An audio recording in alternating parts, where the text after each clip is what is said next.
So Manu was just sharing about his diary of Bucky stuff. Bucky, I mean, Manu, please start again and show us your book and tell us what your project is. No, I'm just saying that I have stacks and stacks of this kind of notebooks over the years. I feel, I don't know how many. There are so many repeated ideas in from different angles. And I've been trying, to write a book, which my ideas and the understanding of principles and applications of Bucky's way of understanding the world is going to go into a chapter that take principles in the most generalized form of them and try to put them in a way that they can be applicable and have examples of applications, to buttress those, and then facilitate the understanding to some audience, to some people, or communicating that. And that has been quite painful. I need to really find time to go through all of those notes. I'm sure that there were ideas that were primitive in some way at some stages, and that have been refined. Do you know what? Have you heard of the program called Chat GPT? Yeah. No. It's an artificial intelligence program that they just released.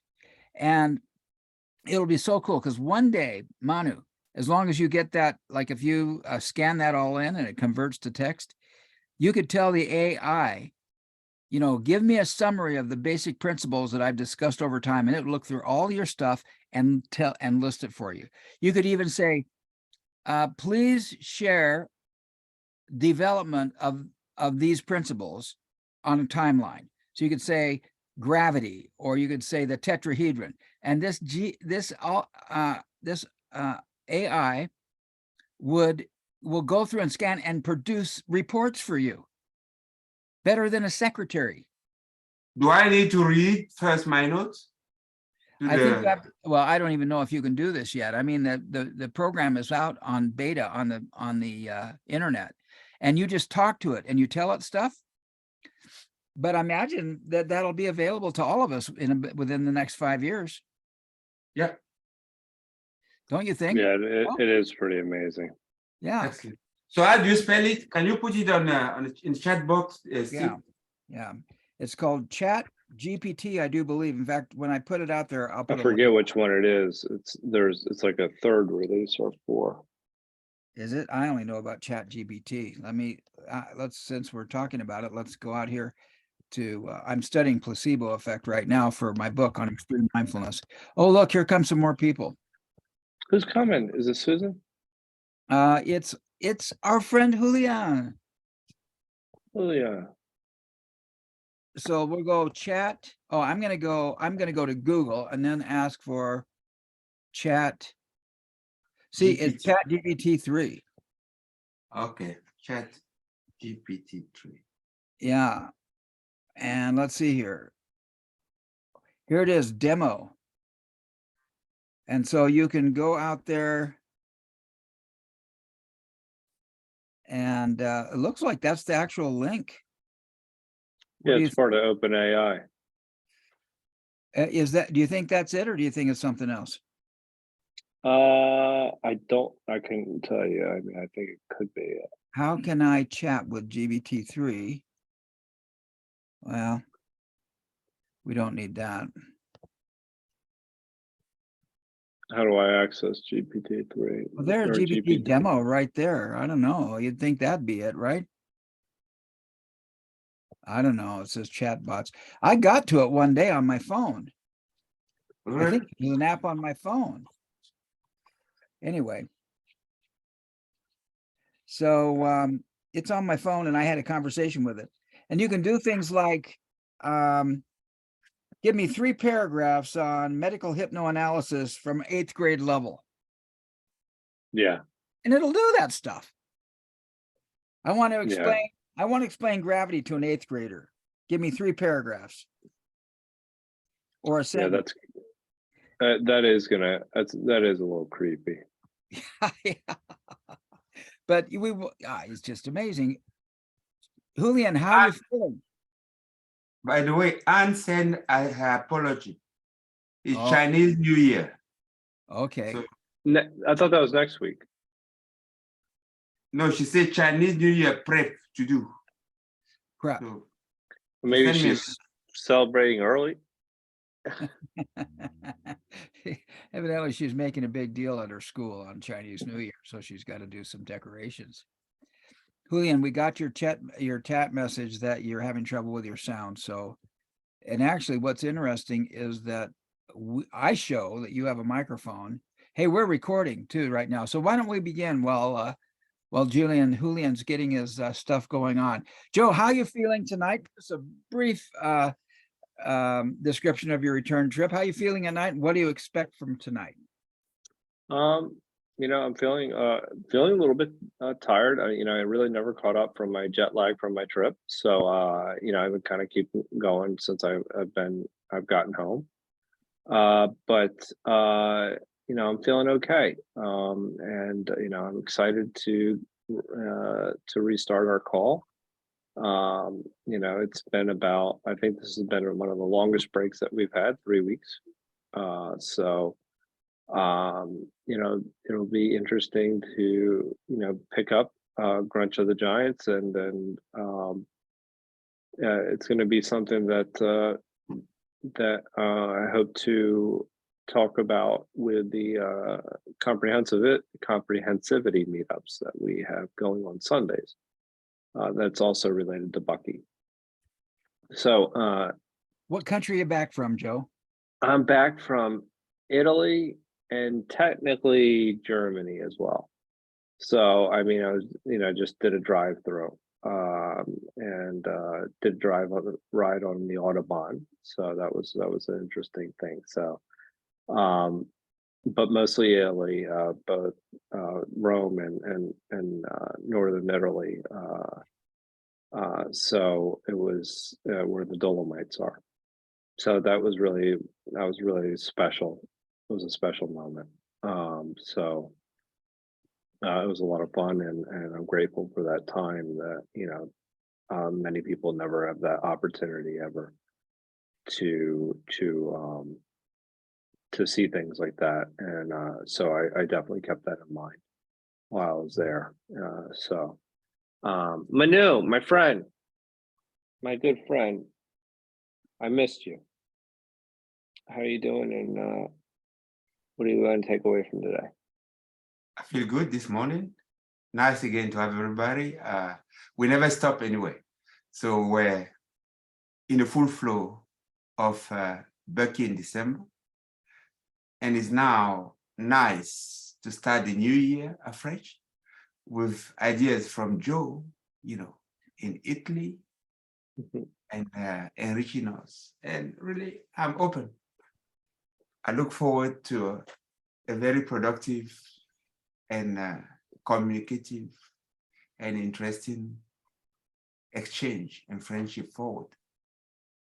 Julián is no more there. So, Steve, how do you feel? What do you expect? Well, I'm hoping that Julián gets his controls back. Here he comes now, so he'll get to share after. Supposing his system works, he'll get to share after I talk. Yeah, it's been tough being off of these Saturday calls. I feel like this is my family. However, I must say that I had plenty of things going on over the holidays, and I kind of enjoyed the break. Although it was kind of like a yin and yang thing, because this is like such an important conversation. Hello, Julián. Hang on 1 second, and we'll Seems like you hear me, but I don't hear We you. are hearing you. Can you hear us? Are you able to hear us, Julián? He's clicking buttons. So I've missed the calls. I haven't read any of Grunch over the holiday. Can you hear me? I thought about doing so and catching up, or getting ahead, but I didn't do it, and so I'm saving all the good morsels for our discussion tonight. So I'm looking forward to Sorry, do you hear me? taking the next step. Julián, we can hear you. Yes. Oh, great. Good. Great. And so Let we me just let finished. me share just- camera. Yeah. We just finished our, and look, we can see you now. We just finished our introductions. Julian, how are you feeling and what do you expect out of them? Awesome. Awesome to be able to join here with you guys. I was struggling with my Zoom because I'm in a different computer. I'm outside of my house. I'm in a family trip here, and trying to connect the Bluetooth and all of that was screwing me up. But awesome that I was able to join. I believe I will be able to stay around 40 to 50 minutes, I believe, depending on some other stuff here. But I wanted to see your faces. I know this is the first time 2023, and yeah, let me tell you how I'm feeling. I'm feeling first of all excited. Also with some heat over here. Also, I expect that I can remember something of Grunch of Giants. I remember us. We finished with that. Let me see if I got my copies here. So last time was very fun. So I hope that today we can I can listen to you most of the time and see if I can contribute in some way. So is there someone else left No, who can? no, we'll just continue right from there. Oh, okay. Okay. And so I just want to take care of that little thing. I realize I've got a few things going on in my on my web, and to help make sure things move a little faster, I'm going to close a couple things down right here. But we'll go to Grunch of Giants and we'll share some reading, and we'll go from there. And I'm really embarrassed that I didn't close all this down beforehand because I was very excited about this meeting. I don't know what's going on right here. All righty, good. And now, there we go. Has anybody heard from Susan? Or Nope, I haven't heard from Susan. Did you check your text? I did text her. I just texted her. All right, cool. All right, so I found a page and we'll go ahead and we'll do something. I thought maybe to that there'd be various, that maybe some people as a New Year's resolution will be coming into the call. So, but I thought it might be good to kind of give this kind of just read the foreword of the book as a way to kind of establish where we are. And then we're going to chapter 3 of the book as we continue reading. But I'll just go ahead and read this little forward. There exists a realizable evolutionary alternative to our being either atom bombed into extinction or crowding ourselves off the planet. The alternative is the computer persuadable veering of big business from its weaponry fixation to accommodation of all humanity at an aerospace level of technology with the vastly larger. That's interesting. Maybe I have it over here too. Let me see, I'll go up to the top. I thought I had all that introduction captured. Okay, here we go. Let me close this down and then we'll hit this. I've got to get rid of some stuff here. Here we go. Here we go.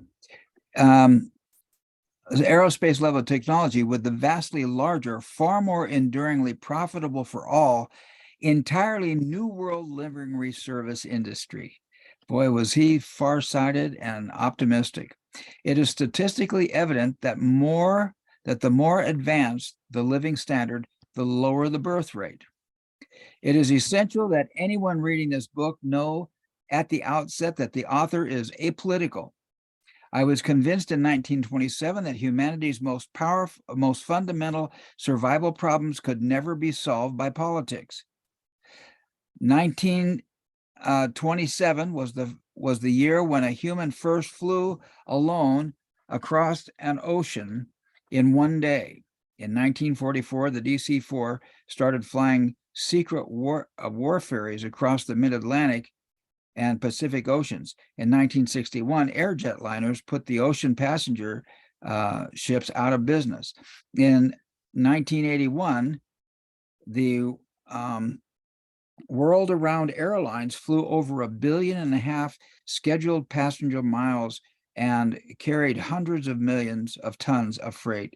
This was the obvious beginning of the swift integration of all humanity, groups of whose members for all their previous millions of years on the planet Earth had been so remotely deployed from one another that they existed as separate nations with ways of life approximately unknown to each other. I hope I read that right. It was obvious that the integration would require enormous amounts of energy. It was obvious that the fossil fuels were exhaustible. It was obvious that a minority of selfish humans would organize themselves to exploit the majority's transitional dilemmas. I was convinced that within the 20th century, all of humanity on our planet would enter a period of total crisis. I could see that there was an alternative to politics, and its ever more wasteful, warring, and inherently vain attempts to solve one-sidedly all humanity's basic economic and social problems. I thought I was just going to read a little page to introduce to get the thing going. Oh, there is only a little bit more. Oh no. Yeah, well, but it's amazing on that introduction. Good. The notions that have been introduced. Right. Okay, if you try to bring it to what we know today about the origin of humanity, right? Yeah. And the artifacts that have been uncovered that are evidence of that, all points to one kind of origin, one area of origin. And then you see where it says have been deployed. It is evidence of evolution. You know, from that places, people have gone ways that have been deployed, but they didn't have a technology to remember or to note down what the history or the itinerary is. And now with technology and faster, there was the process of integration that was also going on. So you have one-way deployment, and you have gravity playing also. And something, can you put up the last paragraph that you read? I hope so.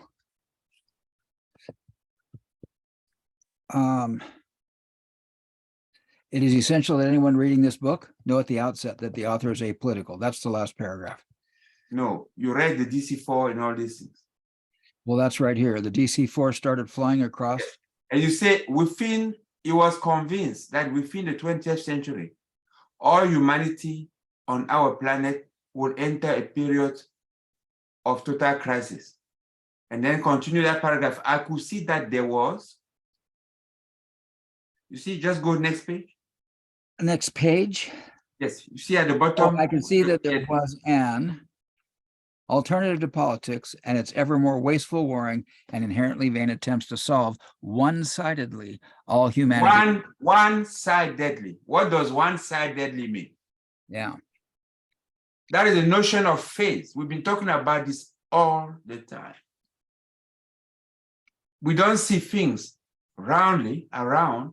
We just see one side of whatever structure that we want to look. Here is the structure, the economic structure of life.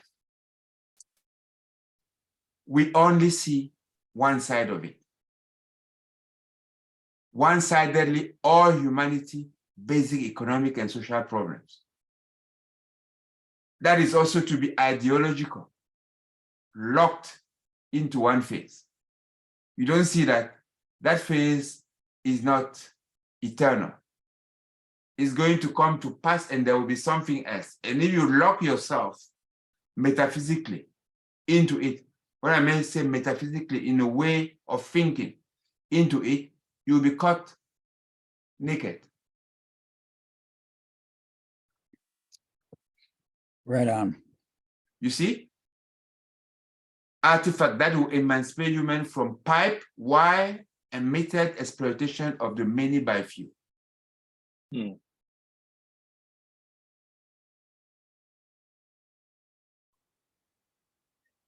Yeah, and he developed this word livingry instead of weaponry. Yes.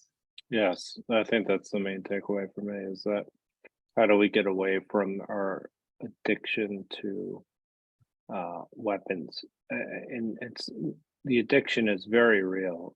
People look to the military for things that they ought not look for military services for. You know, certain aid services, and more importantly, even innovation and spillover. People are, you know, more. They look to the military first for all types of things, and we become dependent upon it. You know, I've been listening to one, I think, colonel, retired colonel in the US Army. You know, he's been interviewed by, and then he say, you know, the protagonist of the war in Ukraine have never waged a real war. They're all white collar guys sitting somewhere and making decisions that endanger the lives of Ukrainians that are being massacred and killed in mass, right? Because of ideological positions that are taken, and they don't want to look at the whole situation as it is. I don't know what credit to give him, but I felt on, I think it was on YouTube, on one interview, was being interviewed by a guy that is quite credible. And he was telling about those things. Either you approach this conflict from one-sided thing, or you want to be comprehensive about it. And I think his argument was that you have to be comprehensive about it in order to bat the causes that metastasize into a hot war in Ukraine. Yeah. So it is easy to come in now and say, you are the devil, you are the angel. It's never that easy. Yes, it's always, you know, a one-phase ideological position. Yeah. So let's continue reading this. I think the introduction kind of it's kind of generic enough that it applies as we go more specifically. Julián, do you want to read from that alternative right there? Can you see and read while you're here? Let's use you, man, my man. Sure. Thank you. Yeah, I like reading the other day. So it says that alternative was through invention, development, and reduction to the physically working stages of mass production prototypes of each member of a complete family of intercomplementary artifacts structurally, mechanically, chemically, metallurgically, electromagnetically, and cybernetically designed to provide so much performance for each erg of energy, pound of material, and second of time invested as to make it eminently feasible and practicable to provide a sustainable standard of living for all humanity. More advanced, pleasing, and increasingly productive than any ever experienced or dream of by anyone in all history. It was clear. Do you want me to pause there? If someone has to add a comment, or I can continue. You can Say pause it. again, Julio. Say Right. again. If He's you want saying me to any pause. comments or questions? Any comments or questions? Sure. Mhm. Are you Just, inspired to comment right here, Julian? Yes, I was reading again when he says artifacts are structurally, mechanically, chemically, metallurgically, electromagnetically, and cybernetically. And I was thinking that he was like using all of the things we have discovered as humanity through the evolution. Like there was a mechanical era, a chemical era, metallurgical. Now we are like in the cybernetical era. What's the next one? Like But it's another. what does it just describe there in that long phrase? If you think about something that Kelly always repeated, what is it? Something that is always repeated. Yes. What is the structure? Artifact and structure. What is it? It's an It is a artifact system. contact family. It Eminent is a feasible and system. practical to provide a sustainable standard of living for all humanity, more advanced and increasingly productive than ever. Are you reading ahead, Julian? I'm reading again to see how to answer. But let me help not to waste time. Yeah. Structure and artifacts are systems. Mechanically, chemically, metallurgically, electromagnetically, and cybernetically are processes. Oh. Systems and processes. So that is expanded on that duality. An artifact is a structure. Right? An artifact is a structure? Why do you say that? An artifact is a structure. Well, like a book is an artifact, or a pen is an artifact, right? Yeah. Paperclip is an artifact, and so these are structures. Yeah, it means it holds energy, and it's a system. Yes. An artifact is something that holds energy. And Yes, a system holds energy. A system holds energy. Any system holds energy. Yes. Every system. Really? Right. An artifact is an object made by a human being, typically an item of cultural or historical interest. Something observed in scientific investigation or experiment that is not naturally present, but occurs as a result of the reparative and investigative procedure. So it's a system built by people. Yes. An artifact doesn't exist naturally in the environment. Yes. That's why it's arty. The sun is not an artifact. The ocean is not an artifact. Correct. But the boat that goes in the ocean, human beings made it. That's the artifact. Wow, I'm glad we paused on that. So a boat, if you go to a harbor and you see a boat that's floating, that is anchor, it is an artifact. And it holds energy in a way, right? There's buoyancy, there's everything that is there that is into that artifact for it to stand there. It has been anti-anthropically constructed. Okay, let's pause right there, Manu, because what you're saying is very important, okay? So these are Bucky words. One of Bucky's words were anti-anthropic. So you know what entropy is, right? Entropy is a law of thermodynamics that says that everything goes from an organized state to a disorganized state.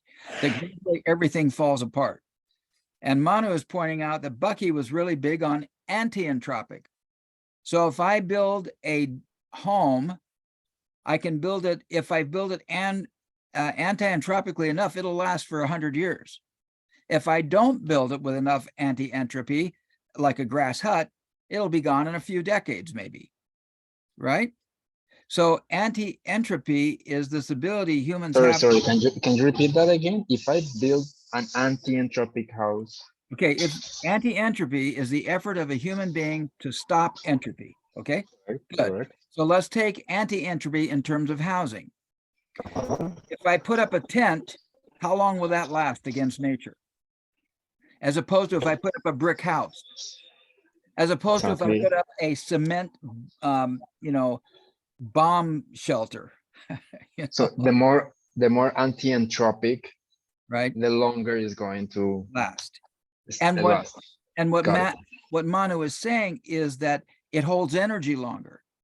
So I can build a system that holds energy for a couple of weeks. That would be a tent, or maybe a couple of years. Or I could build a bomb shelter, which would last for a few decades, or I could build a pyramid that might last for 1,000 years. How much energy can I put into that to counteract entropy? I think that's the point you were making, right, Manu? Yeah, I mean, anti-entropy, the process of anti-entropy, you use some energy to put it in a way, to weave it in a way that is withstand for a while dissipation. Right on. I think that's a really important point. You understand? There is a price that you pay. You use some energy Right. in order to abide by the laws of thermodynamics. You use some energy, but Right. you weave that energy into a way, to weave a structure in a way that withstands. Yeah. So let's take it a little bit further. I weave a tent and I put it in the ground with stakes, and a big wind comes along. So I need to put more energy into my house than that if I want it to last. So now I build a wooden house, right? So now I cut logs, I put in pegs, and a hurricane comes and bam, it's gone. It did not hold its energy up against the forces of nature. But But now, it might be, Steve, it might Yeah. even be a tent with a vent. okay, that's right. Yeah, That's a if good you put a point. tent with a vent, the It'll energy last of the longer. wind will come in, but some will be channeled out. Yes. So do you get that? A tent with a vent? So they use this in advertising. They build big signs out of canvas and they hang them up between buildings, right? And the Yeah. wind comes and it'll blow that tent, blow that big canvas apart. It'll rip a cord or a cable, or maybe rip the canvas. But if I put vent holes in that canvas so the wind can blow through it, I just made it more anti-entropic Exactly. by cutting holes, by putting vents in it.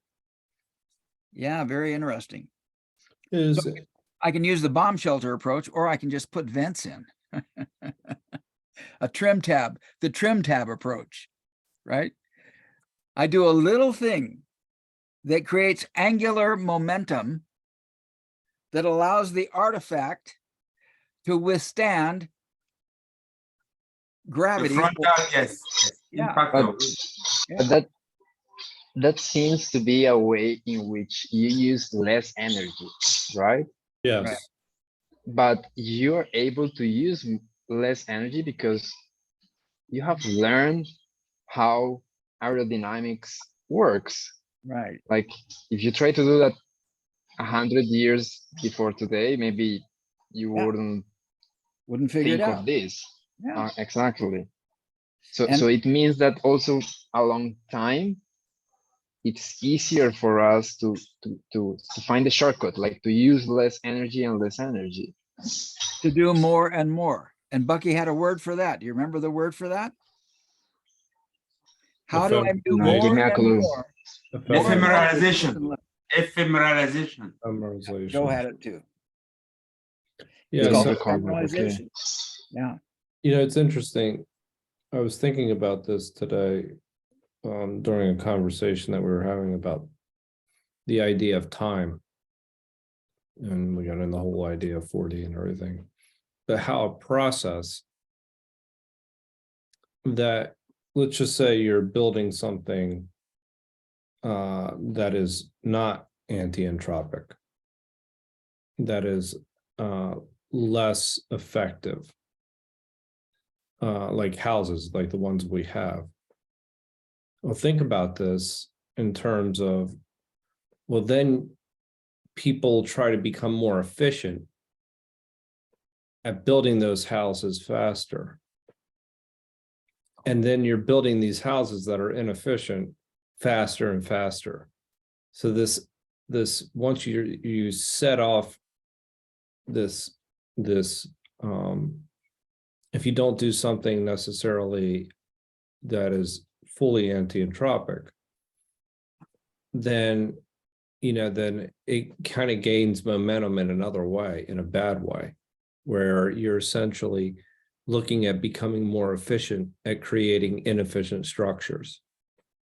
So you're using, so the element of time instead of effectiveness, it creates an energy that is headed in the wrong direction.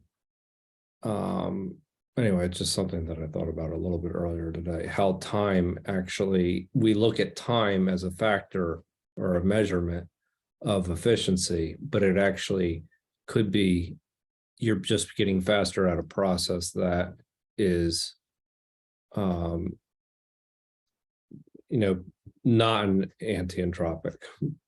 Right. Sense. Okay, think about this, Joe, because you just brought time. I just put something on the chat, but I'm going to complete it. To say time, right? One thing that you say, but think about it, think about dimension. Right. Dimensions. And think about folding and unfolding. Unfolding. And then think about unity. Okay. What do you think of that? Steve, this is for you. It's for me. I was going to go get a drink. I was going to let Joe answer this question while I was going to go No, get it's just the notion, because I want us to grasp this thing. Say you start with unity, right? Everything starts with unity. Yeah, Julian's making Unity of thought. He's drinking his drink. Everything starts with unity. Even your artifact, it starts with a unity of thought. Now, that unity of thought folds and unfolds, right? Right. It folds and unfolds. When it folds, what does it create? It creates a polyhedra, a polyhed. You understand? Folding creates dimensions. Right. When you fold anything that is finite, it creates more dimensions. Do you get that, Julian? Wait a minute. I'm going to give you an example. Okay? And then, Steve, let me just say, and then there is a link between the number and dimension and time, because there's a link between number, dimension, and phase. If you take a tetrahedron and you unfold the tetrahedron, you go to a maximum of a vector equilibrium, dimension 12. I don't get that. Neither do Well, I. I was thinking unfolding the tetrahedron was going to go into a sheet of paper. No, Remember if you the unfold, remember if you the jitterbug. unfold the double tetrahedron, you unfold it to the maximum, it gets to the vector equilibrium. This is the And vector. vector equilibrium has 12 dimensions. Look at the number of. This Yes. is the cube octahedron. It has a Mhm. square and then a triangle, and then every triangle is joined by a square, and every square is joined by a triangle. And then what Bucky does is he takes this and he takes out these little guys in the middle, and then that it would fall apart with my magnets, but then it becomes totally flexible. He takes out these vectors in here, and then it collapses into several different forms. it collapses into I think a dodecahedron, and then it collapses into an octahedron, then it collapses into a tetrahedron. Yeah. Four No, point it collapsed into a dodecahedron and the octahedron in So that's why you mean the with folding. icosahedron are the same level. They Can be fold one over at each a other and becomes double bonded, triple bonded, and I remember this video where Bucky had like straws, like the really long straws, Jitterbug. and he was That's playing it. with that, and that was Jitterbug. turning. Jitterbug. It's called the But- jitterbug. Uh-huh. But do you Oh, understand what I wanted is not to go into complicated stuff, and to bring it Mhm. into elementary things that we know, Hey. that Yeah, like we have been taught disparately, but Like they are con- true. So continue you with the have, unfolding. yes, you have a hole in a tetrahedron like this one initially, completely, and then you unfold it. When you unfold, you go into the octahedron, you go to icosahedron, the rhombic dodecahedron, and then maximum to the vector equilibrium. That is maximum Wow. energy put in, unfolded. Right? It's Got it, blown got to it. the maximum. Now, Okay. that process implies now, remember that this is not primal. The primal was the dimension. It is in the process that you create phase and time. Because time and phase is the same thing. Time and phase. It's the same. Okay. Unit of time and phase. So it is from dimension that you imply time. Okay. The primary think about stuff that. of expanding created dimensions, more dimensions. That's how we expand. I want to go back to your first point, which I was trying to emphasize before we went off. Here is Excuse me, Steve. Can we repeat, Manu? From What? is from time that you get dimensions? Say that No. again. It's dimension before time. Time is not a dimension. Time is Time not. is a consequence of arrangement of dimensions. Oh, that's different than I thought. Steve, yeah, me too. take that paper and then Okay, here's one dimension of reality, right? How do I create two dimensions? you I fold it. fold it. I now have two dimensions. I simply fold my one dimension and I have two dimensions. I actually have this carved out over there, but I have to create it. I fold it again and I create another dimension. Give me a second here because I've got to cheat, because what I've got to do is I've got to put, here's my one dimension. Here's two dimensions. Then I fold it in on itself again. And there's three dimensions right there. Exact. I have a Do you see cube. that? I had to tear it in order to create that, but it's not really tearing, it's folding. And now I have three dimensions. So dimensionality I is, like the sound effects that you did there. I didn't like the sound effect, right? Well, it's important to have the sound effect. And so now we have three dimensions just by folding. And if I folded it again, I would have four dimensions. Yeah. But I don't know how to fold this again to have four dimensions, because I would end up with But- I would end up with a hypercube is what I'd end up with. Yeah. Okay. But you If you see that fold it in the down. beginning, you always start from unity. Yeah. I'm starting from unity. What, Okay. Joe? Okay. And then you divide unity, you fold. Dividing, in this case, is folding. Yeah. And Dividing, you fold. so that's why if we want Or you think about- unfold. Folding, oh yes, let's say you unfold. When you unfold, you reveal lines of transition from one curve, because when you unfold, it is something spherical. So you showing these lines when you unfold it, right? And those where they meet like this, those are dimensions. And the lines are relationships. Yeah. Joe, you were saying, Yes. Joe, you were saying, did you get that the lines are relationships? Julian? Exactly.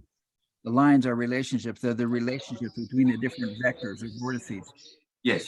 They're edges. I remember They're that. edges. Joe, And what what is interesting is that these lines to define a dimension are independent. They are always, they are only dependent on the unity. But they are independent when you consider any part. That's why they create dimensions. Dimensions mean independent ways in which something is viewed differently. or is measured differently? Yes. What were you saying, Joe? So in such and is measured in such a way that when you add, when you put all of those measures together, you have an idea of the whole. So a dimension will allow you to have snapshots. So a dimension of a structure is the minimum number of snapshots that you put together in a way that you have, that when you put them together, they define, they give you a picture of a whole. That's what you call a dimension. Does it make sense, Steve? Ask Julian and ask Joe. Joe's been trying to say something. He said Joe had a pretty astute comment a minute ago, and I hope it didn't get lost. Joe, go on. Yeah, I think I may have lost that. It had something to do with unfolding, and the idea. I have to come back to it. It had to do with unfolding and the idea of becoming. Somewhat being the same thing, but the other. I'm trying to relate this back to Manu. The idea of how folding and unfolding and unity relate to unity as a plural at a minimum of 2. Okay, let's just put it simple. Okay, let's take a tetrahedron. Yeah. It's the same as convex, right? Mm-hmm. You pull it like this, like that is the same. It's Yeah. like the sock. You see a tetrahedron. That is unity. That's why you say double tetrahedron is unity. And it wasn't a unity until you have a 2. You have the physical and the metaphysical. Okay. In actual fact, the metaphysical and the physical first. You have the idea of the tetrahedron before you have a tetrahedron, don't you? Yeah. So that is minimum is at 2. Now, let's take it when this minimum is fused, like here. This is fused. This unity. Right? That's 2 tetrahedra embracing. Do we see that?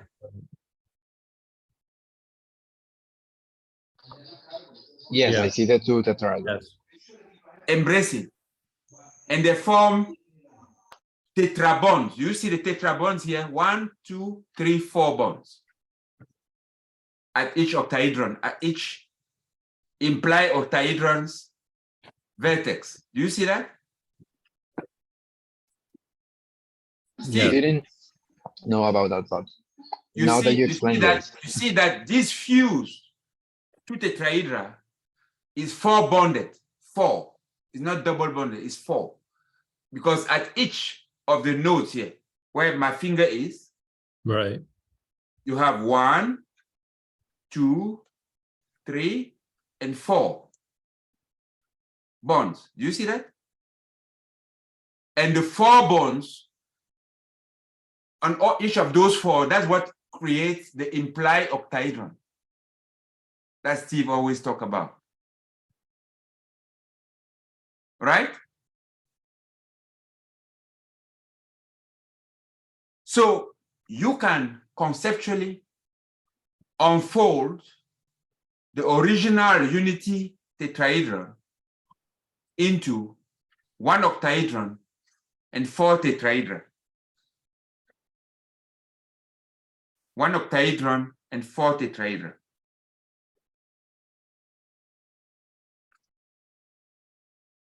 And 1 octahedron imply in the middle. That's just the same volume. And then you can start then expanding, expanding, and expanding.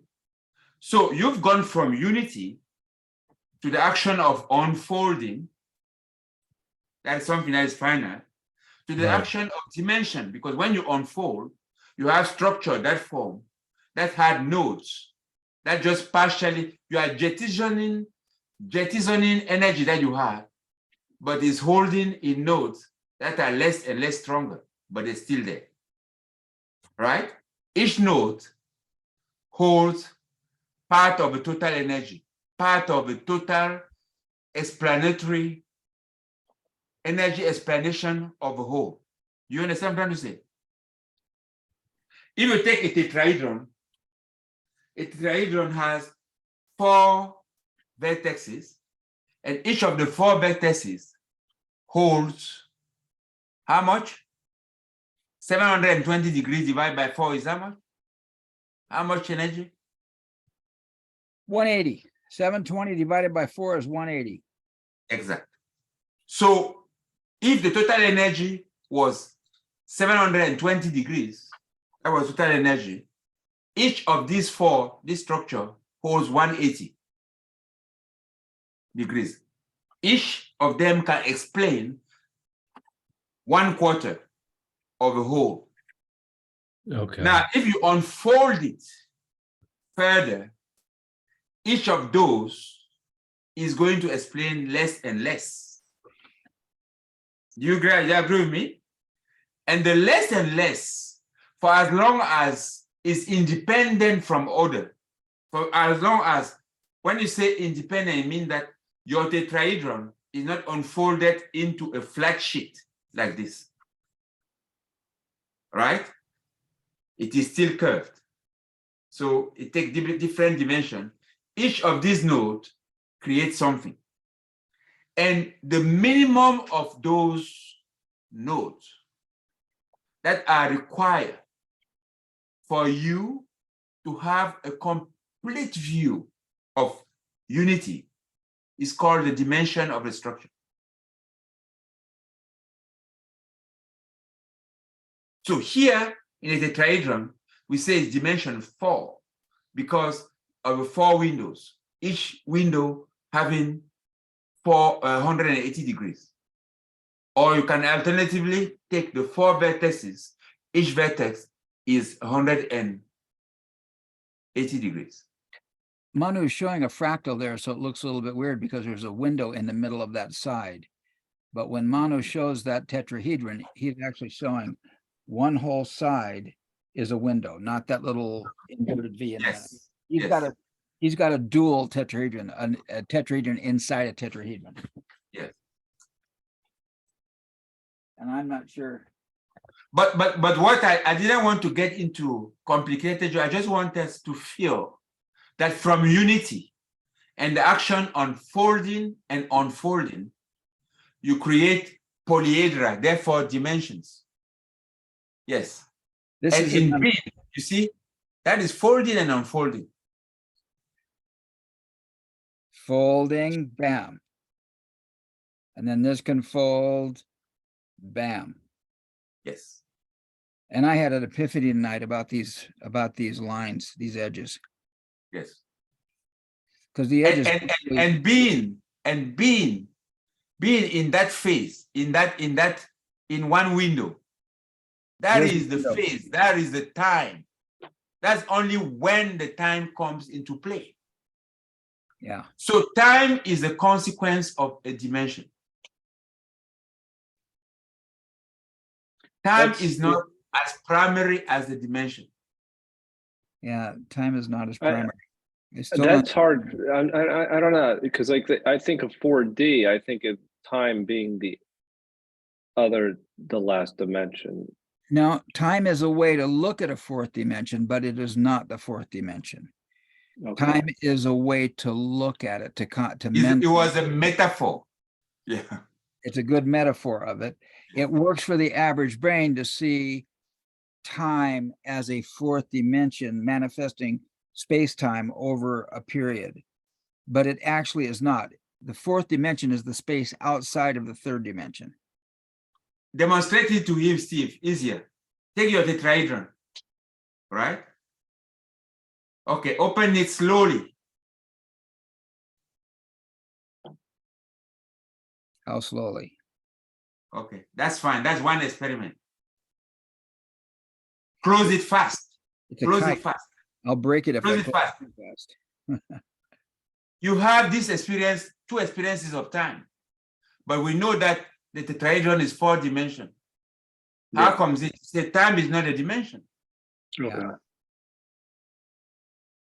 I have a The really good tetrahedron, video. the tetrahedron is a tetrahedron before time, before any notion of time. It is a tetrahedron. It is what it is. I have a really good video that shows three-dimensional objects falling in and out of a four-dimensional objects falling in and out of a three-dimensional space has nothing to do with time, except the amount, like Manu just pointed out, whether I open this up quickly or slowly. Time is manifesting there, but it doesn't have any bearing on 3 or 4 dimensions. So you see that time is a snapshot. Is how many snapshots? How fast? Do you take Right. from That I get. from That one I get. view of a unity to the other view of a unity? Yes, That's why it's relative. that's right. It depends on my frequency of my hatching technology. You know, to hatch like the onion. You know, when my spouse is doing her onion on the wooden board, he does, I cannot do that. I have to do this. Otherwise, I'm going to cut my finger. You get what I'm trying to say? Yeah. All right. So time is not a dimension. It is the action. There's unity that we find ourselves in because we are part of universe. We are part of our nature. There's no way. Joe, we live, we are Earthians. Whether you want it or not, you can define yourself as non-Earthian. The reality that we experience every day is that you are on this earth. And we have a very similar experience of this being on this earth. We are all born of a woman. We all need energy to grow. We grow to the same shape. We have 2 ears, 2 eyes, a nose, mouth, 32 teeth. That's it. That's the code. It's a matrix. Now, the way we have that unity, and then we start unfolding it. When we unfold it, we have a diversity, our diversity of expression, whether it be cultural, whether it be religious, whether it is unfolding of humanity. Create dimensions, right? And those dimensions have as a consequence time, because time is how long do you spend in a phase in order for you to going through the phases, determine the whole, have a picture of a whole. That's why we say to discover a day, where by convention say we need 24 intervals. It is a convention. Some other person could say day and night. There are societies that function like that, day and night. So when the sun is out, or when the sun is in. When the sun is in, that's where all activity takes place. When the sun is out, that's where everybody rests. And those societies function like that for a long time. Right? They are regulated by the, how do you call it? That cycle, the cycle of the sun, how do you call it? Circadian rhythm. Yes. And they lived, and they had a notion of time, which is not our time in modern days, but they have that notion. Today, like we are prehistoric to the atomic time, because the average person doesn't understand what atomic time is. But there will come a time when people will understand what it is. That's it, beautiful Susan.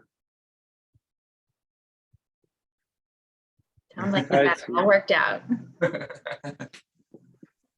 I have a video Take that care. demonstrates how 4D objects move through 3D space and how 4D has nothing to do with time.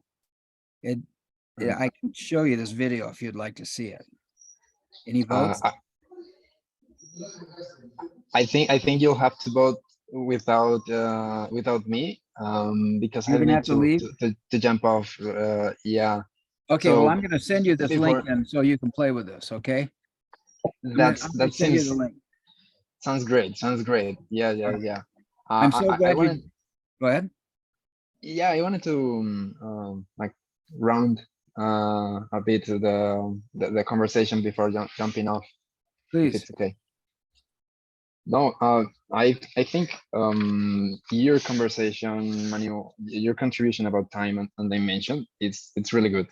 It's really good. I was thinking a lot about it in a different way. Like your explanation about unfolding definitely helped a lot, because at the beginning, the first time you mentioned it, I was thinking like in the sheet of paper, but now that you were able to explain it, it is definitely something that I will keep on thinking, because how is that everything, like time is involved in everything. So now that you have showed us this way in which we can see time, it's like, okay, now how everything else that depends on time can behave, can evolve. Also to round up about the anti-entropic, like that is something that requires more time. So now is everything going to go around this unfolding. Maybe for next time or a time, an explanation about phase. I'm going to take a look at the phase, like what is a phase, and what is the, like you said that phase and time is the same thing, but then why? That's the only question I have here. So I write it down here if you want to. I think this is something worth to print, like time is a consequence of that, as I mentioned. That is something you said, Manu.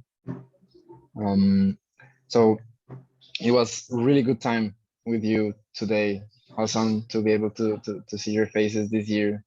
Also, welcome Susan, join the conversation. We just in the middle of it, so I don't know if something else someone wants to add before I jump, or We're good, Julian. We're just so delighted that you came in today for the minutes that you could.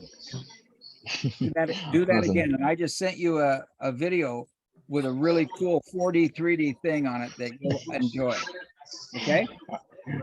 Great. That is a really great gift as a welcome in 2023.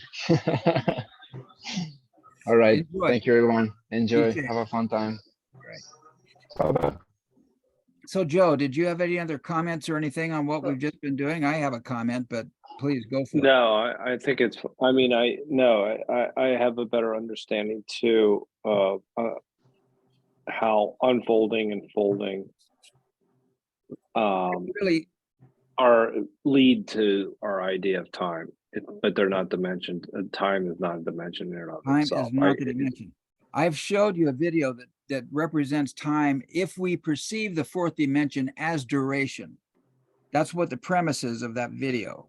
It says if one perceives the fourth dimension as duration, then one can see a 3D reality from the beginning to the end. That's an aspect of 4D, but it is not 4D. And I really want to show you this video, everybody here, this video. But I don't know, Susan, did you see this where we folded space to create dimensions? We've tried it before. Okay. So I was driving at the time, so I couldn't look at you. So this sheet of paper represents one dimension. To Mhm. create a second dimension, all I have to do is fold it. Right. Now I have two dimensions, right? And then to create a third dimension, I fold it again. I have to tear it to fold it. Got it. But it's not really torn, it's just folded. Correct. And now I have basically three dimensions. I have a cube, right? Mhm. So one dimension, two dimension, three dimensions, all occurred by folding. And if I folded it again, I'd have a hypercube.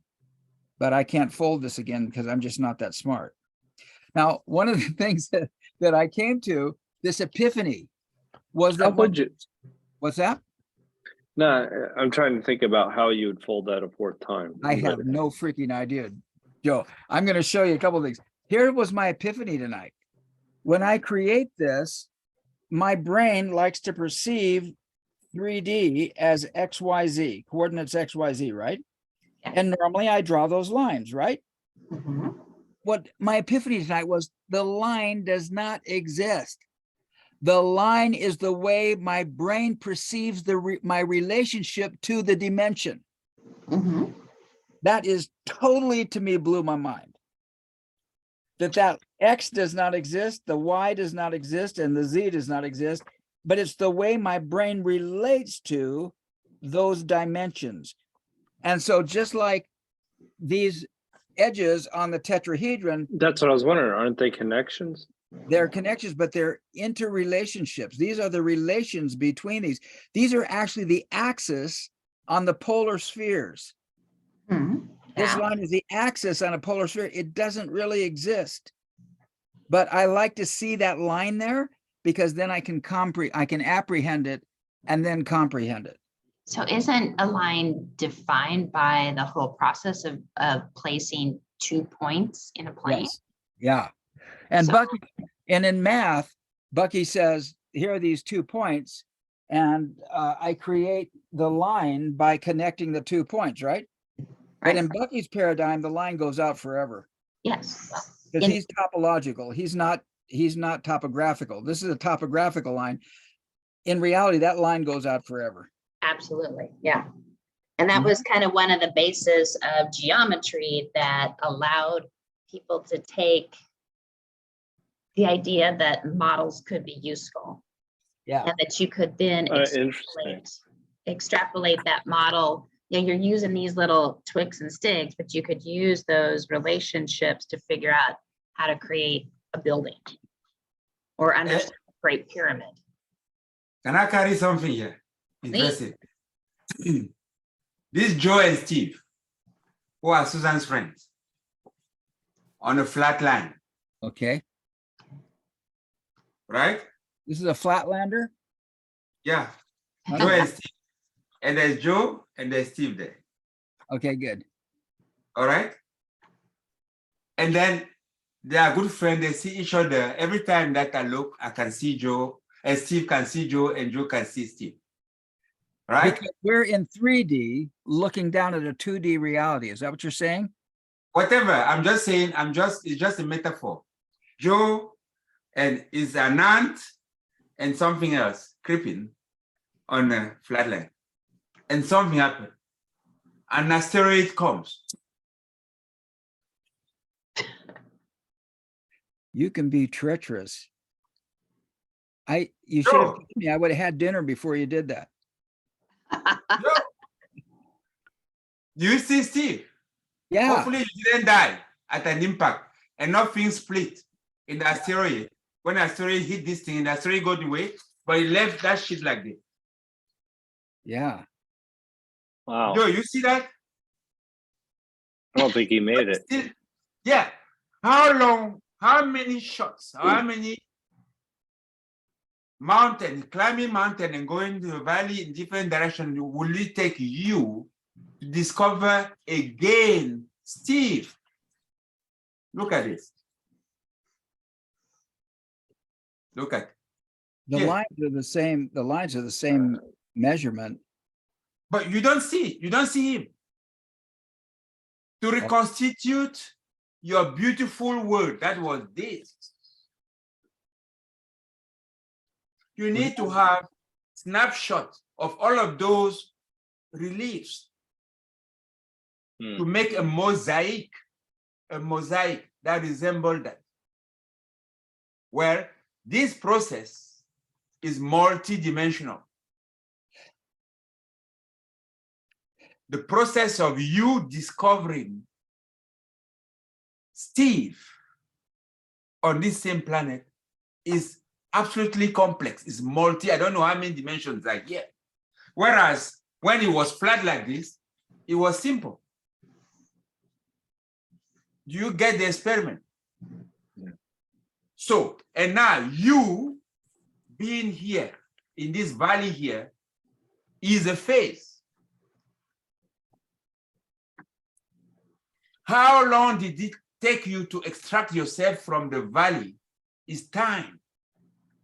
How long did it take you to use energy or whatever mean that you have to do? And that's all we've been doing. So it's There the was a length big between bang. the events.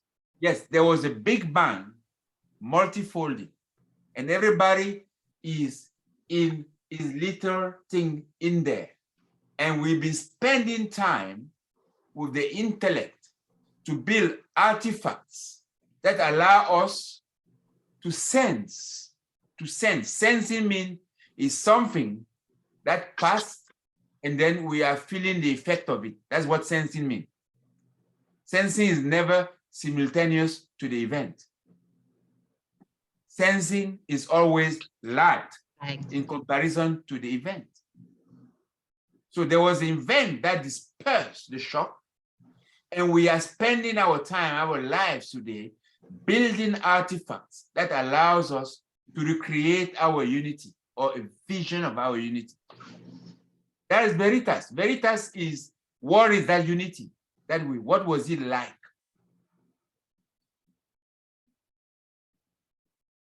I don't know. I hope you get it the way I have it. That's a hard one, Manu. No, actually, that was helpful. It's helpful. I didn't say it wasn't helpful. I just said it's a hard one. Well, Steve, you're the one that has been so demanding about evoke response potentials and actually defining the minimum amount of lag necessary from event to perception. Yeah, Exactly. I don't think I would have said it The whole quite. of that notion of lag time is been there. Every time that we talk about time, it is implied lag. I think Nassim Harriman has a paper that is way above my head, but it talks about the idea that time is simply memory. Yeah. Yeah, time is mental. Yeah. Time is a mental process. It's the way the brain, it's just a sequence in which the brain apprehends and comprehends an experience. It's the length of your retrieval of the experience that was bang. Full stop. That's what it is. We invent, atomic, we use technology to go finer and finer, to shorten that weight, that lag. Right. And that is a derivation process. Yeah. Finer and finer. You say what we experience is day. Let's just take another example. What we experience is sun in, right? That we call day. That's the real experience. But it varies in tonality. And what we do, we divide it into 12. AM1, AM2, AM3, AM4, AM5, AM12. And then the sun is out. We say PM1, PM2, PM3 to PM12. All of this is arbitrary. Arbitrary means it is how we feel it. You get me? Arbitrary is made how we feel it, not how it is, how we feel it. How we That's perceive another it. definition of arbitrary, yes. You put it out the way we feel it, subjectively, not the way it is objectively. And I have issues with whether I feel it or see it, whether I'm experiencing it. I have issues with what is emotion, but I get your concept. Okay. I like the word experience. In other words, I have an experience of it. And part of my experience is mental, part of my experience is emotional, part of my experience may be heat, part of my experience may be gravity, and all that creates a meme, and that meme creates a memory. Memory is a meme composed of a lot of things. Okay. That's in my book. I'm going to talk about geometry of thought and memes and the way I interpret and the way I describe my memes, or which are basically my experiences. I want to show, Joe, I don't know how much longer you can last, but I really want to show this. And I've showed this to the group before, but this is where he starts showing 4D objects bopping in and out of a 3D reality. Some of them go fast. There they are. See, they disappear. They roll in, they roll out. Ooh, I have it going way too fast. Hang on, I'm going to slow it down to a normal speed. Okay, so we'll come back over here. So now we're moving out of a 3. Now here we go. These are 4D, that's our hypercubes and hyperspheres rolling in and out of 3D reality. And we only see parts of them certain ways. And then in a second here, see, as it rolls over, it goes into the 4th dimension. This demonstrates that the 4th dimension is not time. As I've stated, duration is one metaphor, but look how this cube is getting bigger and smaller. It's because it's moving in and out of 4D. And then he explains how that happens. I don't know why my screen just, oh, I'm in pause. He explains how that happens in the next chapter, I think, because he brings up a,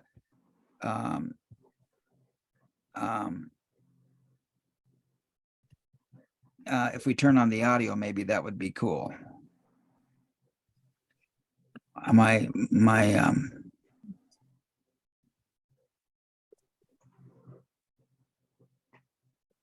Playing along the 4th dimension, the spheres grow and shrink, and the cube changes shape. But what is happening is only that we're taking 3D cross-sections of the actual 4D objects. Each 3D sphere we see is only a part of a 4D hypersphere. However, unlike last time when we could pull out the camera and see the entire 3D world. Boy, those words were here really we can't important. I'm going to do it again. changes Here we go. shape. But what is happening is only that we're taking 3D cross-sections of the actual 4D objects. Each 3D sphere we see is only a part of a 4D hypersphere. However, unlike last time when we could pull out the camera and see the entire 3D world, here we can't see the entire 4D world because our universe is only 3-dimensional. Okay, let me show you some more stuff. Well, that's not cool. Okay, now back to 4D toys. In 4D toys, instead of a 2D being living in a 3D world, I'm going to back up. down and left right. This is Flatland. But what if the world was actually 3D and you were just a flat 2D character There we stuck on go. a 2D plane?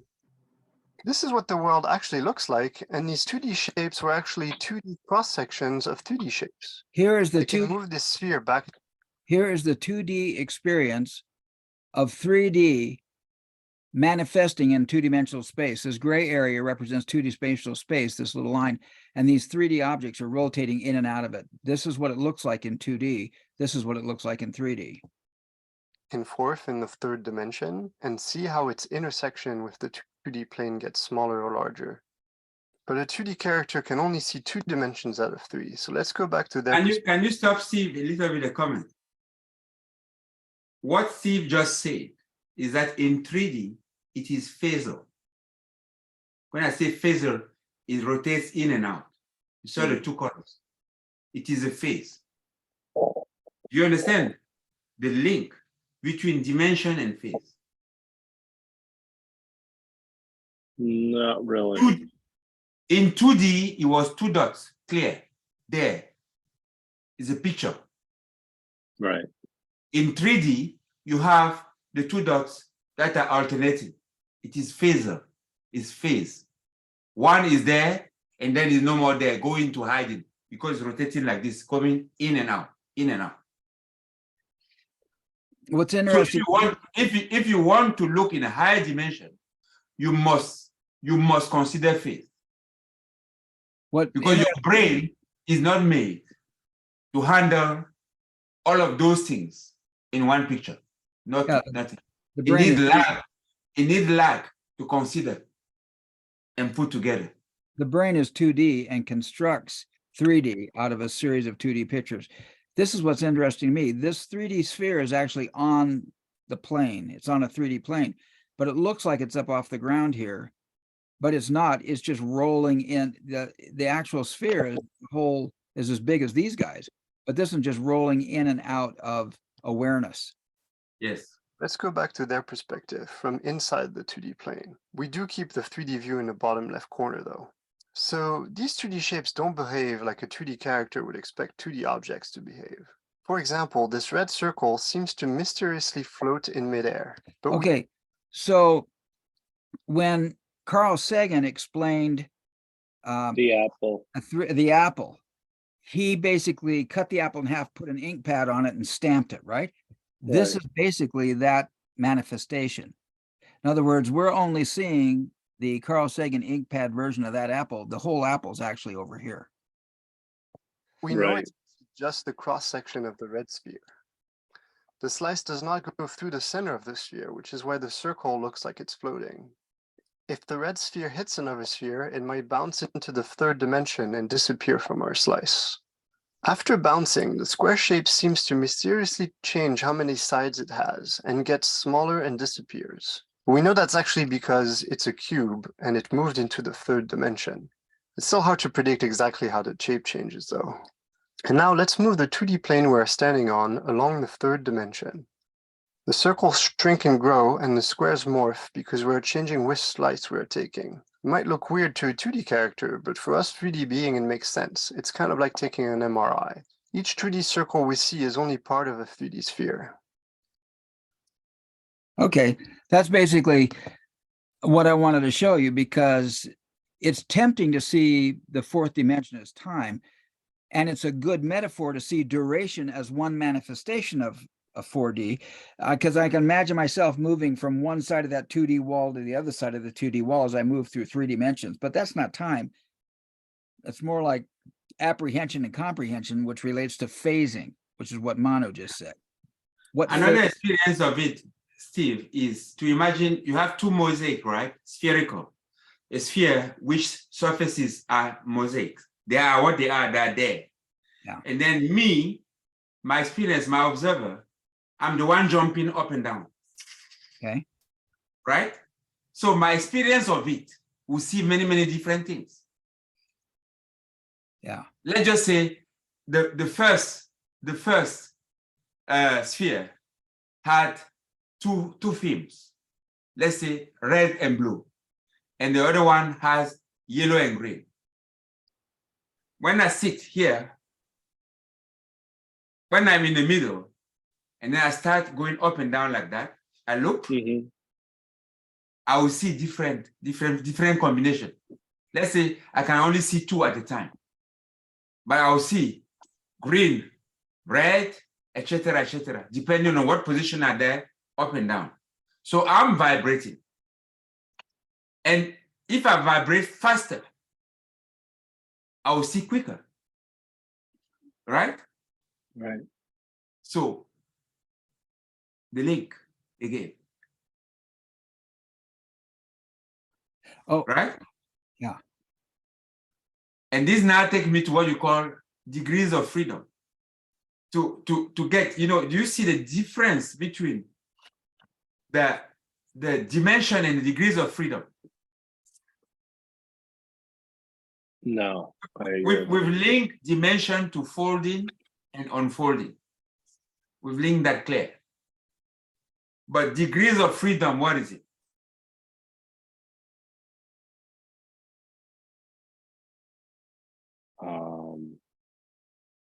well, this is a tough question because I think I understand degrees of freedom, but I'm not getting this.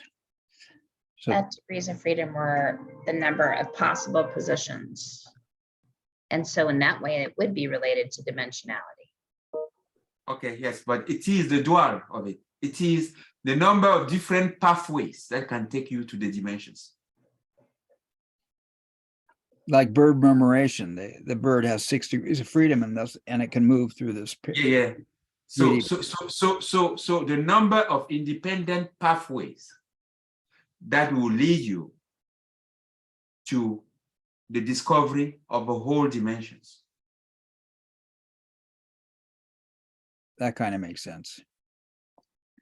But also in that flat zone, Like to know, to see, for example, the solar system completely. I imagine spinning, I imagine orbiting. Those are two ways to move that are independent one from each other. I imagine talking, I imagine expanding, contracting, I imagine the torque, and then I imagine precession.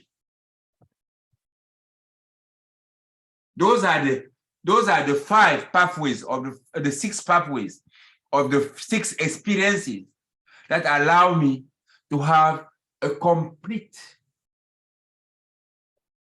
view, a complete voyage of my, say, my galaxy or my universe.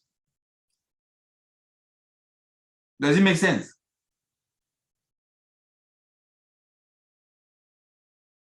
So the dimension is what is, and the degree of freedom is how do I discover what is.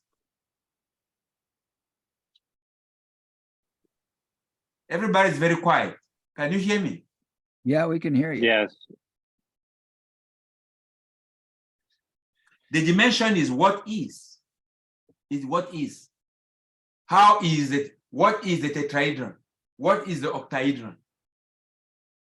What is the vector equilibrium? The degrees of freedom is how do I move to describe the whole of that. For example, That makes sense.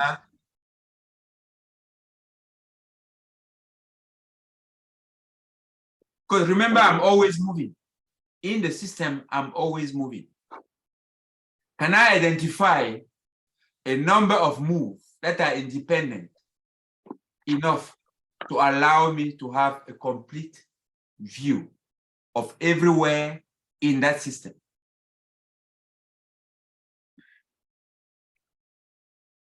Everywhere at the boundary and everywhere in the system. Those are degrees of freedoms. Because if let's just say I'm in a jail. I'm in jail. When you are in jail, you are locked, right? Hello? Yes. How many degrees of freedom do you have in relation to life? 1, to be in jail. Yeah. You are in jail. You are locked. You are part of a jail. Or this of a unit called jail. Now, you can imagine things. You can dug a tunnel like Clint Eastwood dug in his tunnel from the famous what is the name? Escape from Alcatraz. Yes. You can dug a tunnel. You can blow up the thing. These are independent ways. These are degrees of freedom to get out of jail. You can negotiate a relationship to have leniency. You're out of jail. That's also independent. Right. You can, I don't know what. I've just said 3 there. Digging a tunnel, blowing up, negotiating with authorities for leniency, petitioning for leniency, and then so many others. Those are degrees of freedom.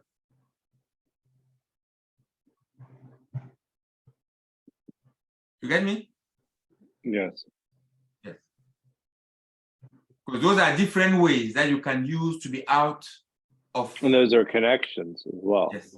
Yes. Those are, yeah, that's exactly what. Yes.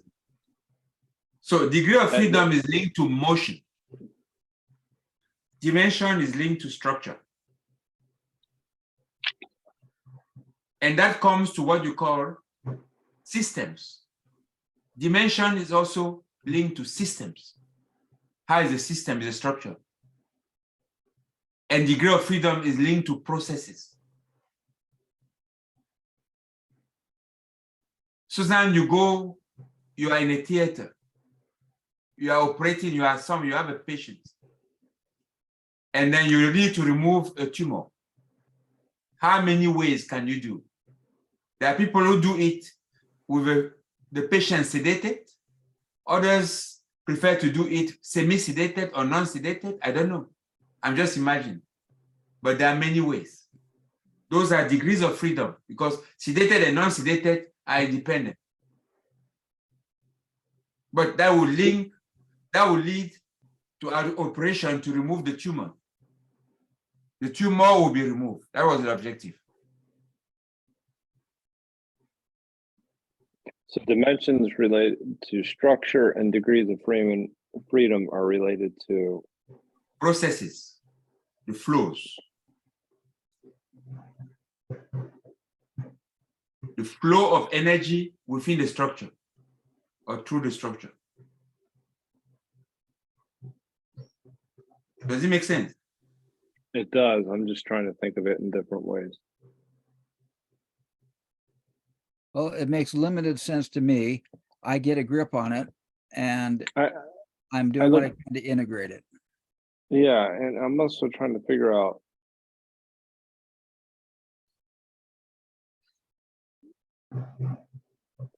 You see that dimensions are universal, dimension right? 4. Dimension 4 is the tetrahedron. That's another definition of the tetrahedron, dimension 4. In other words, in my words, I would say a tetrahedron is another metaphor of a 4D reality. Yes. Because when you talk about cube, a cube is dimension 3. It's not 4. The cube is 3 dimensions. That's why it's not stable.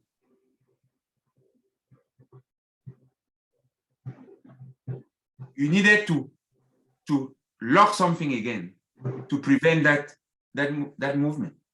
I mean, I've used all my feet. Steve, you can do it. Can you make a cube, Steve? Can I make a cube? Well, with a magnet. I got different kinds of magnets. I'll do what I can. Anyway, just make a cube. I'm doing what I can. Yeah. I have thick magnets and thin magnets, and they don't want to necessarily work together. Where'd that ball go? Oh, I don't want to make that ball. I want to use this ball. So You need 6. Yeah. I got another ball over here. It just rolled away. Now I don't have enough parts. I've got to get. Who has it? Susan, do you have it? hang on. I think I've just got my other part here I need. Yeah, I've used all of mine. I need to take pictures of it before I put it up. Okay, here we go. Oh, nice. Did you get it, Susan? I am too. Oh, wait a minute. I've got them right here in my thing. I almost have a cube. I just got my magnets. So. Oh, good. Then you should be going crazy right now, trying to prove Manu's point. Here we go. I have another magnet there. I got one more magnet, but I'll tell you what, it's not going to stay together. Because Well, Susan is doing it. I'm Are you almost, doing it? I'm almost there. Hang on. Yeah. I'm cannibalizing some other stuff. Me too. There's my Yeah. cube. It's not, as you see, as Steve can show, it's not stable. Not at all. Right. Oh no, I know what that. I know this. Okay, well. now Steve, knock out 2 relationships. Because remember that one dimension is made by the fold of 2 minimum. Right. So knock out 2 dimensions. So take out 2 balls or two struts. Two sides, yes. 2 sides that are adjacent. Knock them out with their ball, with the ball? Mhm. What do you have? Open, right? Have you knocked out two sides? It's not possible. Yeah, A cube has how many sides? 6. 8 faces or 6 faces. No. Side, relationship, 4. edges. Oh. 12. It has 4 around the base, 4 around the top, and then 4 vertically around each side. There. Exactly. So when you knock out two of those relationships, how many edges do you take away? 10. 6. Each Yeah. of the vertices of a cube has 3 sides onto it.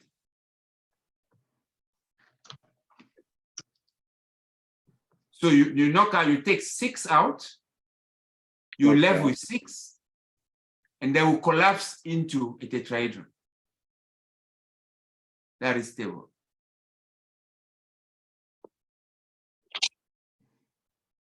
Okay. So when you knock out the 2 side with 3, because each vertex has 3 on it, you knock them out, you have a convex tetrahedron.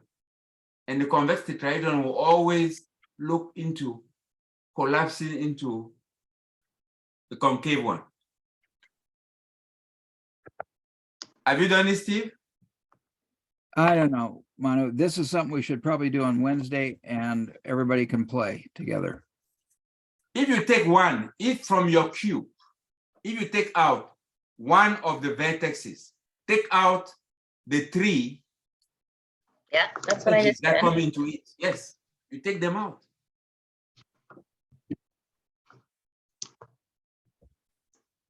So And then you take out the next one. Yes.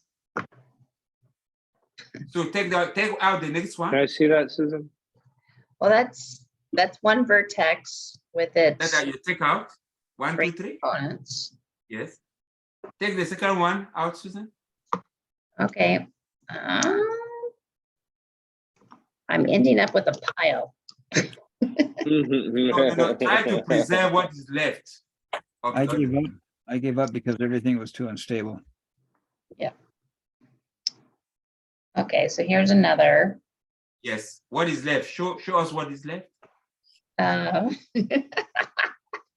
Okay. It's So, happening. It's happening. What does that do? What does it do? What Yep, does it here do? it Susan? is. Show it. There you are. It just Okay. has the balls, the 2 balls together. Yeah, you take out the ball because you know that it doesn't double. It Okay. collapses into a tetrahedron. I've now collapsed it into a tetrahedron. Almost. Okay. Are we Boom. good? Yeah. All right, let's wrap this up right now, and then I want to have a conversation. So, Joe, how are you feeling, and what's your takeaway today? I'm feeling pretty good. It's been a long day. Not as long as Susan's, Oh, maybe not. but it's I have a better understanding of folding and unfolding, and I have a better understanding of dimensions and degrees of freedom and the relationships between those, specifically understanding how dimensions are structures and degrees of freedom are processes, and seeing the connections between those. That is critical for me. It's critical for anyone really, but it's me in particular. And so if I can put those all together, again, I think it was very helpful for me to understand the dimension as what it is, and the degrees of freedom as how they come together, because then you can see possibilities within that framework. But folding and unfolding was a very And unity, understanding unity within that framework is also very important for me. The metaphysical and the physical, that's something that we always come back to, but it became a little bit more clear when we were talking about it in terms of the tetrahedron. So, and time obviously not being a dimension, it was a pretty big break, pretty big breakthrough for me, because I had always thought of things like the block of time and how time was a dimension and it actually wasn't.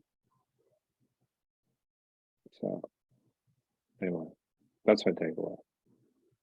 Susan, welcome back. It's good to see you. It's good to see your smile.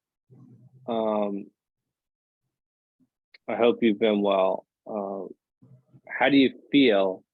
What are you taking away from today? I feel like I need to go spend some time at Manu's ranch and bring my magnets and get myself schooled. I'm sorry to be coming in late, but I didn't want to miss you all together. And Joe, I'm glad to see you back safely from Italy. I hope it was a great time. It was.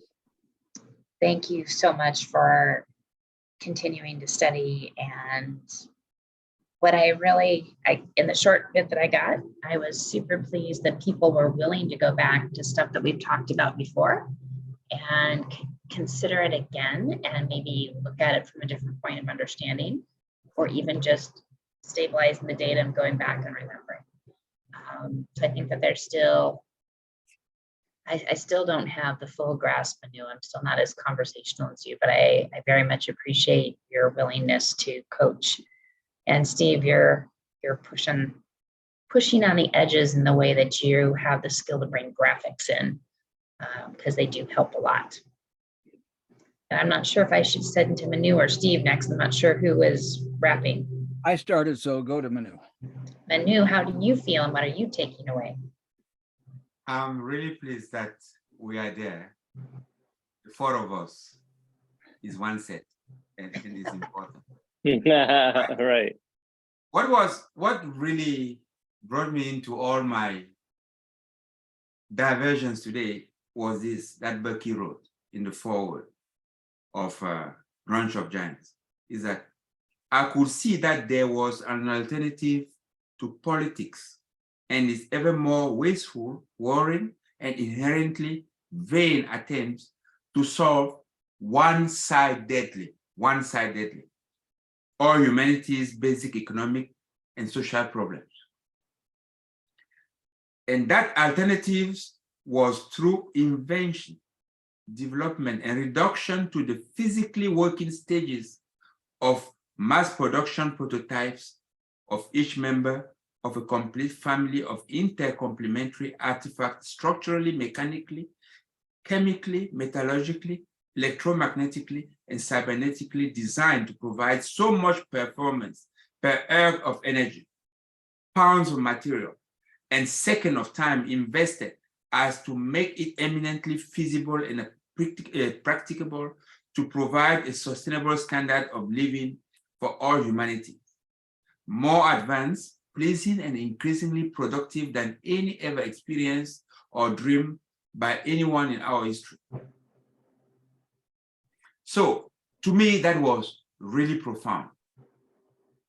And when I take this and I put it in today, unfortunately, what is happening is that in spite of our progress into ephemeralization, we look like reversing into education. What I call education generalized is, hey, how do we share that generally?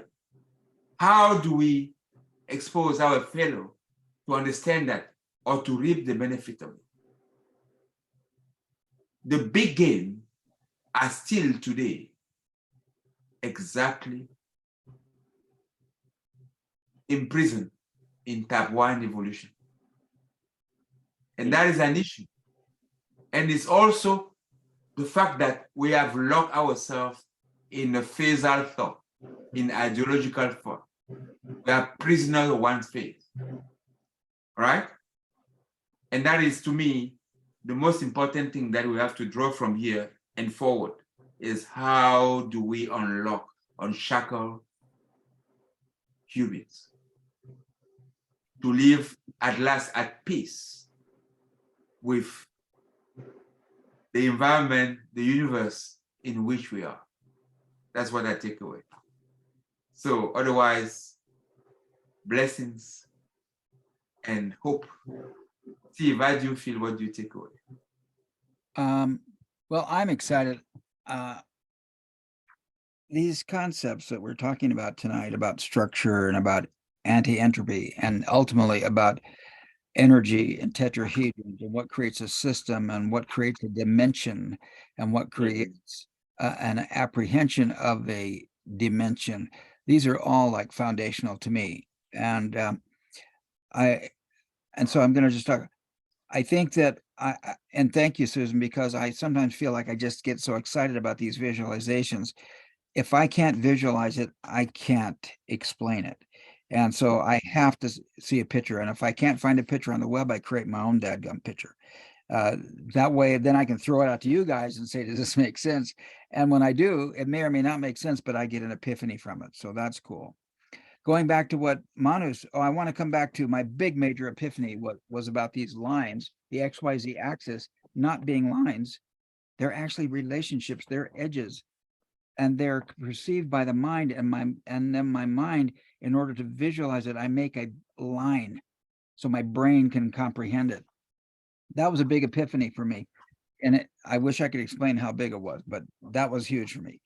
Back to the introductory section we read in the foreword today, and about Manu's comments.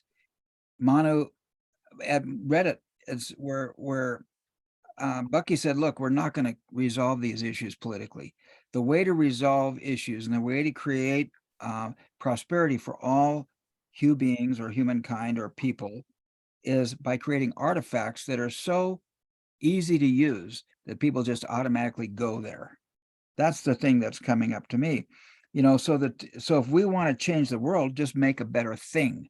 When human beings created the wheel, business used it to build trains to move products, but now we have cars and motorcycles. So when people business uses it to control the economy, and then people start to use it to control their lives. Computers, businesses developed computers and this big thing, cybernetics, back in the 60s, and HBM created these rooms full of computers because they were going to control the world. And then all of a sudden there's a computer that fits on a desk, and I'm using it right now to talk to anybody in the world. So business starts out utilizing, monopolizing, and then gradually people get a hold of that technology and things start to change. We have another barrier, and that is social media.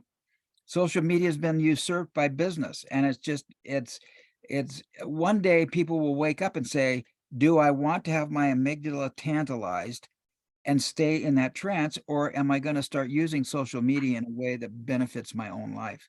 So, but this lesson of technology is really cool. So those are my takeaways today. Now, and we may chop this up, but let's have a little leadership meeting, okay? I thought today would be the way to do today, because I was actually thinking about going through Grunch of Giants, going through the book and creating a giant outline of what we talked about.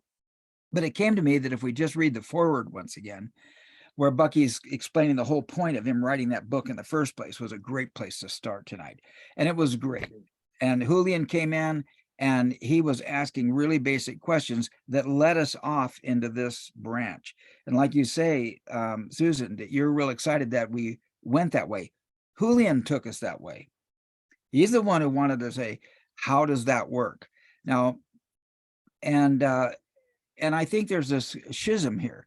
There's a schism between the Kelly's calls, which was all about his business, all about his Kiyosaki group, and he had a bunch of followers, and they followed him. And every time we go to a complex project, he would simply move off and move on to the next thing, which to me left me in a trance, because no problems were resolved. I like the way we do it, but other people may not like that. I don't know. we've got, we have to decide as a group, like what we want to do. This is great for me, but this is more like a Wednesday meeting than it was like a weekend meeting.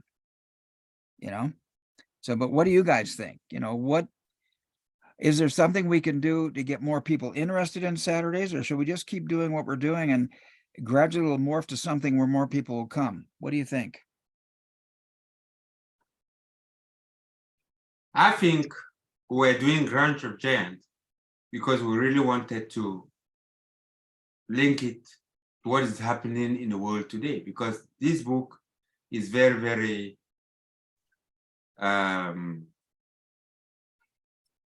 relevant today. Yeah.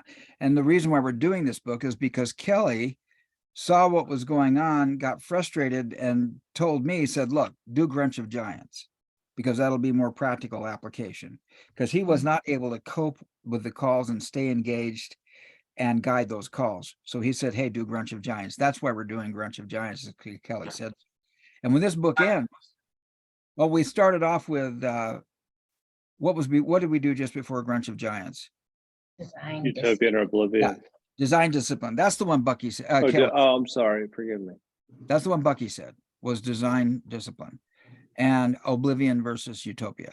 And so we did that. And then we naturally went into Grunch of Giants. When Grunch of Giants is over, where are we going to go from here? Maybe it will reveal itself. I'm a little bit concerned because we're from, Julian's the only guy, and Julian and Anne, and maybe John Butler. Although, and these are just people who attend more frequently, but for some reason they're not joining us, and others that could be aren't. So I'm concerned about getting everybody involved. How can we do that? I just think that the more comfortable in time it is for the participant, the less they participate. That has been my experience with the guys, because it's been centered in terms of convenience of time. I'm talking about the weekend time on the guys in Australia, in New Zealand. Yeah, but it's noontime in Australia. It's noontime for them on Sunday. Yes. If you're available, you are at your prime. Yeah. Yeah. But here, and that is where maybe they have other things programmed. Yeah, that has been, to me, one of the reasons, probably.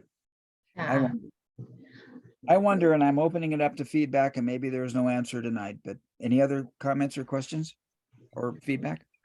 I don't want to disallow other people. And I love it when we get to hear from Anne and Julian. And it's a rare John Butler appearance. I will tell you that it is a stretch in my life to have 2 separate calls with this, and I feel bad when I can't make it to some part of it. Manu, this is 5 o'clock in the morning for you, ridiculously early. Joe, it is now midnight for you, ridiculously late. I get the sense that Wednesday morning is for the 4 of us that get together, that Wednesday morning's likely situated better. But Manu, I'd have to ask you. I don't know that. No, it is because on Wednesday is 3 p.m. for me. It's still very, very convenient. And Actually, Wednesday, Wayne is joining us now, and Tom Lewis is back. He'll be joining us. So Wednesday we'll have quite a few people. And Joe, I feel like we're always dripping into your day. Yeah. Yeah, but it's fine. I mean, we can make it work for now. I mean, if something comes up, then I have to be concerned about that. But we can make it work. Okay. I'm more committed to Wednesday than I am to this time frame. Luckily I'm not a social creature. Yeah, me too. But yeah, I have band gigs every once in a while, and I almost had a band gig or 2 come up for Saturday nights, and I wasn't going to be here. And that's already happened, I think, twice in the last few months. So, but my band is not participating much over the next month or 2. So my only, if the weekend, like I've been finding Anne very, very contributive. Yeah. And I think I would really regret not having her on the call. me I too. know. I would too. So I don't know. In the time. Maybe we should ask Anne what's a more convenient time for her. Yeah, actually, let's bring that up to her. Okay. Because if okay, which is the worst? I mean, Steve, on Wednesday, what is your time? I'm not going to complain, Manu, because you get up at 5. No, tell me, on Wednesday, what's your time? I'm the same time as Susan right now. 6 a.m. Yeah. So on Wednesday, when we say, I'm talking about the Wednesday call, what time does it start for you? It's Me? 3 p.m. for me, but what time is it? It's 6 for me and 6 for Susan. 6 a.m. And that it's- means it's like 8 a.m. for you, Joe, right? Right It now. is 8 a.m. from and it goes to 10. So it does cut into my work Yeah, time, right? because it was like Yeah. that because Kelly was 11 p.m. on Wednesday. Yeah. So it's very so it's difficult. 11 p.m. So I think we should maintain the Sunday the way it is the weekend the way it is for a while, and then we see if it continues doing though, then we collapse. Okay. Yeah, Well, but Steve, it's not. So then that will keep on in the Wednesday. No, I'm serious. It's not your responsibility, Steve. I mean, the people that are continuing to show up, we're kind of all in it together. Yeah. You know, I love Kelly's voice. I love Kelly's stories. I love his understanding. It's just not available right now. And I don't think it's because of what we're doing. I Yeah. think it's more about where he's at. I'm happy to adjust anytime he wants to, that he feels ready to be in. Yeah, I agree. But between us, guys, I've noticed that whenever we try to go deep into something like discussion we have now, Yeah. right? People bail out. People don't like the difficulty. And I think Kelly was pretty protective of it. And rather than figure out how to make it work, he would just skip to the new topic. And I didn't like that. I like what we're doing. And sometimes I'd like to go deeper than we go. But that's just because I'm obsessive, compulsive, up here. So I'm enjoying what we're doing, but I want to make sure I'm creating space for others. And I love our Wednesday call being the obsessive compulsive call, than the Right. weekend call being more expansive, more literate. Okay. Cats seem to like all of them, so. Yeah, your cats, they don't seem to mind. So I think that's a good cosmic Sign. Okay, well, that's the thing. I have no more thoughts or ideas. I'm grateful for every one of you. I'm grateful Okay. for you as well. All right, and I'm looking forward to Wednesday. Tom will be there for sure. Mhm. I'm so I can't even tell you, Joe. You and your family were in my prayers. I just holding energy that you would have a great week with no upset, with no distractions. You could just be present to your experience in Italy. I am so grateful that happened. And I thank you guys for that. I really do. It's life. It's your dad, your mom, and it's the universe cooperates. So that's wonderful. Thanks. Every once in a while. Every once in a while it does. It comes Yeah. along and it did. It gave me a moment. It gave me Yeah. a moment. So You still have a smile on your face, as tired as you are. yeah, I'm exhausted, but I do it because I just think about it's a very fortunate experience.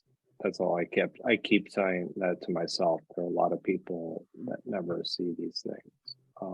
I visited my friend's mom who was in hospice earlier this week, and we were talking just a little bit, and I just told her a little bit about a trip, and I didn't say where or anything like that, but she didn't get to experience those things, and she much travel, and she kind of talked about that a little bit. So it made, and I didn't even tell her where I went. I just say I was away for a week, and she was, and it kind of gives you perspective. Gave you perspective, yeah. Well, people are impressed that I have friends in so many places. Yeah, that's the other thing. It's cool. I do. I name drop you guys all the time. Like, yeah, I have to go, I have to leave. No, I can't go to that party because I've got friends in South Africa and Colombia and Malaysia. I completely understand you didn't throw out New Jersey. Oh, I did say, I just put you in East Coast. Yeah. Okay, that I like that. That's probably. And I talk about my surgeon friend better. in Arizona all the time. Oh, me too.